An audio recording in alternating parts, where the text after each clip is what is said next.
Hi, my name is Olivia Beasley, and for my family workshop presentation, I'm going to talk to you about the value of play for young children. Before I begin, I want to talk a little bit about this presentation and what this would look like if I was actually able to present this face-to-face with actual parents. For the environment, first off, I would have a theme. I love themes. I think that they're a great way to just kind of loosen up the environment and get everybody involved right off the bat. My theme would be thanks for popping in. We would serve popcorn, water, have a little bit of music playing, and just create a welcoming environment. I know that sometimes I'll go to a presentation, everything's kind of dull, and I just feel like I'm in a lecture, and I just get uninterested right off the bat, and I don't want that for anybody coming to my presentations. I want it to be fun and a nice learning environment for everybody. Why this topic? I chose this topic because it's not talked about enough. I know for a long time I did not understand the value play had for young children, and I was just unaware of the benefits that it brings. Just last week, or a few weeks ago, somebody on Facebook posted looking for a preschool recommendation for her daughter. A mother commented on it and said, well, all my child does at the CDC is play, to which the original parent that posted the status said, well, I don't want my daughter to just have recess all day. It just opened my eyes to how uneducated some people are on the subject, and that's okay because they've never been told. I was uneducated for a long time until somebody let me in on the fun secret, and so that's what I want to do today. For my icebreaker, we're going to play a game called the Cup Challenge, which you'll see in just a second right after my presentation gets started. So let's get started. Again, today we're going to talk about the value of play for young children, and my name is Olivia Beasley. A little bit of an overview of what we're going to talk about today. What exactly do children learn through play? How does play impact a young child's development? Different characteristics and the different types of play, and just how can we as parents help young children learn through play. Before we begin, we're going to play a game called the Cup Challenge. During this game, you're going to be given a string, you're going to be in a small team, and you're going to have 6 cups. As a group, you have to stack the 6 cups using only the string. You can't use your hands. So after you would play that game, you would see, I would open up the floor to what did you guys learn? What was hard about this? What was easy about it? I hope that you learned a few things. Number one, it helped with group work. You guys, I'm sure you've worked in a group before, but if you never have, you got to learn a little bit about what that's like. It helps you get to know each other, the other adults, the other parents in the class, and it helps you work on communication. This is a team activity. It's not something you can do yourself. So in order to play and to play successfully, you have to communicate and be open with each other. And I hope that you're able to do that through that game. So what do children learn through play? Play is a child's work. Young children don't differentiate the difference between play, learning, and work. It's kind of all jumbled in together. Play is the means by which children learn. Through play, children learn about the world around them, and they can just engage in different activities that encourage their cognitive, emotional, and social development. Children learn social skills through play. They learn how to talk to one another, and to effectively play with each other, they have to communicate. Physical skills, large motor, gross motor, or both things we'll talk about a little bit later. Language, again, they have to be able to communicate with each other. Self-esteem, this is something that when they're playing, they become proud of themselves. For example, if a child's building something with Legos and then they show the teacher and the teacher says, wow, that's awesome. How did you decide to make this? The child becomes very proud of what they did, and it just encourages all around self-esteem. Children also learn life situations. This is a big thing you'll see in the Dramatic Play Center, which again we'll talk about in just a second. How does play impact young children? Their physical development. When children are playing games such as tag, it's working their large muscles, also known as gross motor skills. When they're building things, when they're writing, it helps with their fine motor, which is their small muscles in their hands and fingers. It impacts their cognitive development. So like I was talking about earlier, children will develop their vocabulary because they have conversations with other children. I know a lot of times in the classroom we'll have a theme of the week because, again, I love themes. And let's say we're going to read a book about a fireman on Monday, and all the activities we do is kind of be around firemen and what they do.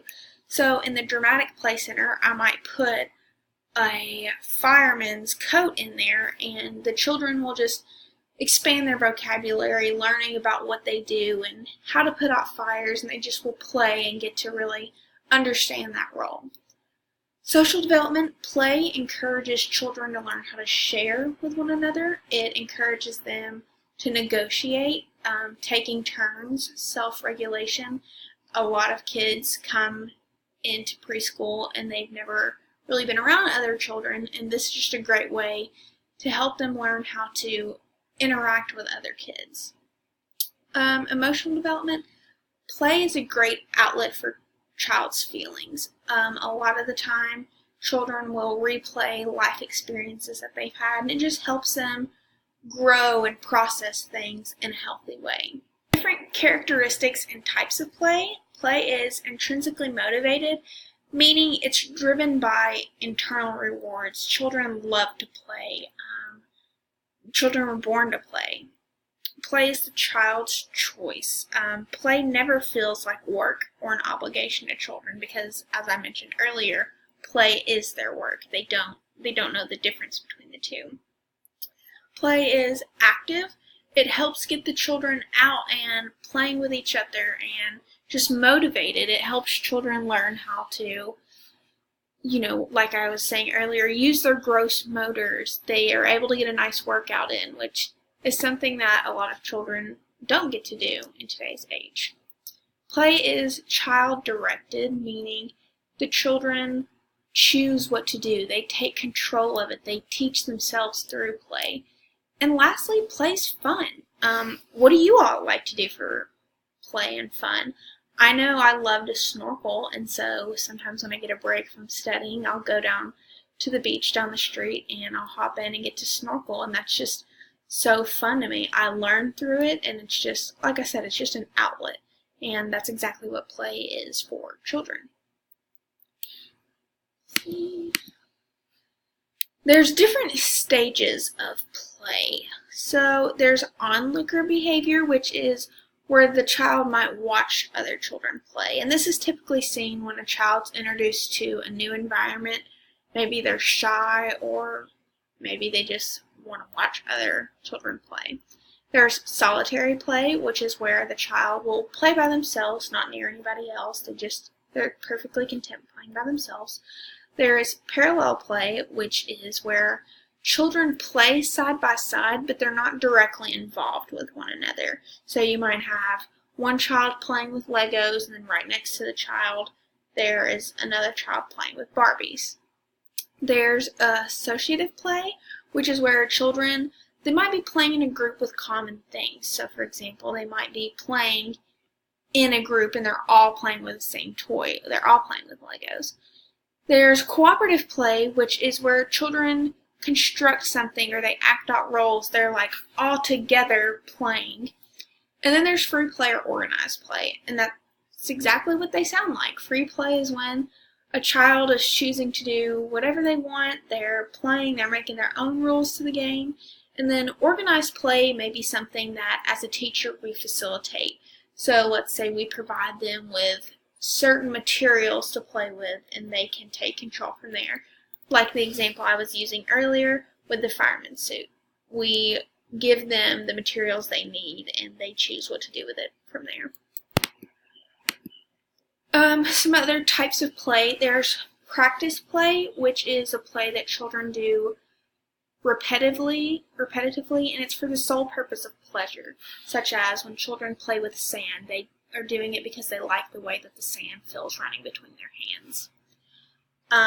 This type of play often influences their fine motor development. It allows them to work with their hands and really just manipulate things. There's constructive play, which is when a child might build something. This can be commonly seen in the block area, which again, that helps their fine motor skills, and it helps them, if they're playing with other children, it helps them learn how to communicate with one another. Dramatic play, this gives children the chance to take on another role, like the example I was using earlier with the fireman's suit. It just helps them learn about that new thing that they're learning about in their lives, and it gives them the chance to really act that out and explore it with other children. There's also games with rules. This is where, kind of like the cup game we played earlier, just when we give them a game to play and there's rules they have to follow. A great example of a child's game for this would be the game Duck, Duck, Goose. How can we help children learn through play? A few things that you can do as a parent and that we do as teachers is to interact with the child. Ask them questions, help them, play with them, get down and learn about what they're learning about. Plan things for your child to do. This can be facilitating the play, giving them certain materials that they might be interested in and that they can play with on their own. Make sure you have a good space and safety.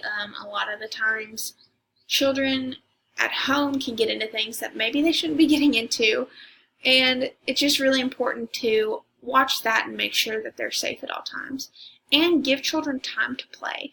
I know in life we often get busy and we go out about with our lives and we take our kids with us, which is fine, but make sure that they have time to be a kid and that they have time to play with one another. I have a few resources for you guys. This is a list of questions that you can ask your child during play. I will print this out and give it to you on your way out. There's just different types of open-ended questions like, what do you see? How can you sort this? Do you know what happens when you put this in water? Different questions like that. And then some close-ended questions such as, what color is it?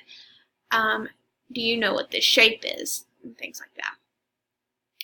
Another resource I have for you all is this booklet titled Learning to Play and Play to Learn, Getting Ready for School. This is a great example for you guys to read to really educate yourself on how play will get your children ready for school, kindergarten. This next one is a blog that I will give you the link to, and it just has really great ideas for inspiration for play-based learning, things that you can do at home to help your child learn and grow. There's also these tips for playing with babies and toddlers, and just, again, to help you as a parent help your children the best that you can. And then that was my presentation. I hope that you enjoyed it. I hope that you really learned how play benefits children, and if you have any questions, please let me know. I hope you enjoyed my presentation. A few of the ways that I engaged the parents was during games. The Cup Challenge, I think that's a great game to really show parents how they can learn through play.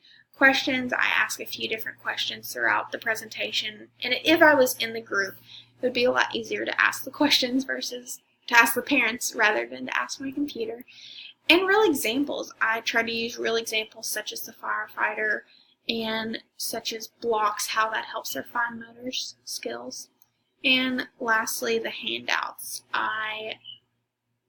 If I was giving this presentation in real life, I would hand these resources out to the parents for their knowledge and for them to learn. These are the resources that I used when putting this presentation together, and again, I hope you enjoyed it, and thank you so much for listening.